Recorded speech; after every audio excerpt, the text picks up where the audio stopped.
SC cell YSRCP party spokes person మనతో పాటు అయితే ఉన్నారు. సార్ చెప్పండి సార్, ఏంటి ఎస్సీ ఎస్టీలకి ఈ ప్రభుత్వంలో మంచిగా లోన్లు అయితే ఇస్తున్నారు, దాని మీద మీ స్పందన ఏంటి?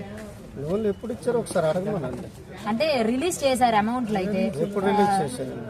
ఒక 2 నెలల క్రితం అయితే రిలీజ్ చేశారు జీవో. మీరు అందరూ లోన్లకు అప్లై చేసుకోవాలి. చిన్న ఈ ప్రభుత్వంలో గతంలో ఆయన థ్యాంక్ యూ సీఎం సార్ అని ఇన్నోవాలు ఇచ్చారమ్మా. ఇన్నోవాలు ఇచ్చారు. ఆ ఇన్నోవాలు ఎవరికి ఇచ్చారో ఒకసారి అడగమనండి. ఆ ఇన్నోవాలు ఎవరెవరికి ఇచ్చారో ఎక్కడున్నాయో ఇప్పుడు ఒకసారి ఎంక్వైరీ చేయమనండి. అయితే మాకు ఎవరికి ఇవ్వలేదు, ఇప్పుడు కూడా ఎవరికి ఇవ్వలేదు. పార్టీ పరంగా వాళ్ళు ఎవరికి ఇస్తున్నారేమో తప్ప నిజమైనటువంటి నిజంగా ఉన్నటువంటి ఎస్సీ ఎస్టీలకి ఎవరికి ఇచ్చారో ఒకసారి ప్రభుత్వం వాళ్ళు ఎంక్వైరీ చేయమనండి. ఈ ప్రభుత్వం వచ్చిన తర్వాత అంటే ఈ ప్రభుత్వం వచ్చిన తర్వాత ఎస్సీ ఎస్టీలకి ఇచ్చిన హామీలు ఏమి నెరవేర్చలేదు కాదు కదా. ఎస్సీ ఎస్టీలు కూడా నమ్మి మోసం చేసింది ఈ ప్రభుత్వం.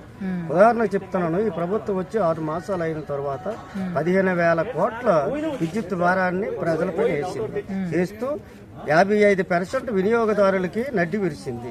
అంతేకాకుండా గౌరవ మాజీ ముఖ్యమంత్రి గారు శ్రీ వైఎస్ జగన్మోహన్ రెడ్డి గారు ఉన్నప్పుడు ఎస్సీ ఎస్టీలకు 200 యూనిట్లకి డబ్బు లేకుండా ఉచితంగా ఇచ్చారు ఆ రోజు.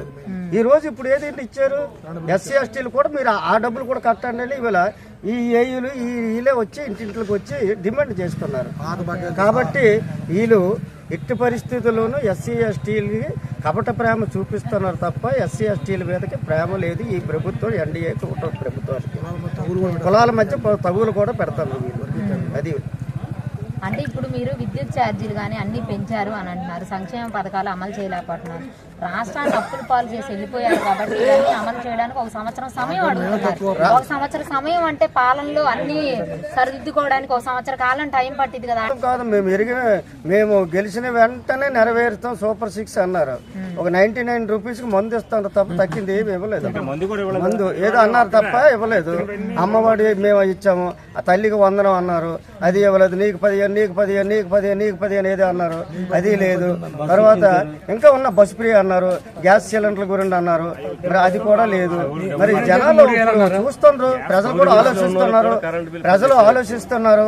మరి కరెంటు విద్యుత్ ఛార్జీల మీద ఈ రోజు మేము ఎందుకంటే గౌరవ మరి మా మాజీ ముఖ్యమంత్రి గారు వైఎస్ఆర్ పార్టీ అధ్యక్షులు జగన్మోహన్ రెడ్డి గారి ఆదేశాల మేరకు మా ప్రతిపక్ష నాయకులు శాసన మండలి సభ్యులు అయినటువంటి శ్రీ బొత్స సత్యనారాయణ గారి సూచనల మేరకు జిల్లా అధ్యక్షులు శ్రీ మజ్జి శ్రీనివాసరావు వారి యొక్క సూచనలతో మా నియోజకవర్గం ఎమ్మెల్యే గారు ఎమ్మెల్సీ గారు బడుకొండప్పలరెడ్డి గారు సురేష్ బాబు గారి యొక్క ప్రోద్బలంతో ఈరోజు మా నాయకులందరం కలిసి ఈరోజు విద్యుత్ ఛార్జీలు పెంచాలని, పెంచిన విద్యుత్ ఛార్జీలు తగ్గించాలని ఏదైతే తగ్గిస్తామని చెప్పారు కదమ్మా, మరి తగ్గించలేదు కాబట్టి ఈరోజు బాదురే కార్యక్రమాలు వాళ్ళే పెడతారు తప్ప మేము కాదు. ప్రజల తరపున మేము పోరాటం చేస్తాను. ఇది అంతం మాత్రమే, ఆరంభం మాత్రమే. అంతం ఇంకా ఉంటుంది. ఇంకా రాను రోజుల్లో ఇంకా స్టార్ట్ అవుతుంది. ఇంకా అనేక కార్యక్రమాల్లో మరి ప్రజలను చైతన్యపరిచి ప్రజలు కూడా మాతో పాటు వస్తారు. వాళ్ళు ఎందుకంటే కొంత టైం వాళ్ళు తీసుకుంటారు. వారి తరపున మేము అందరం పోరాటం చేస్తున్నాం.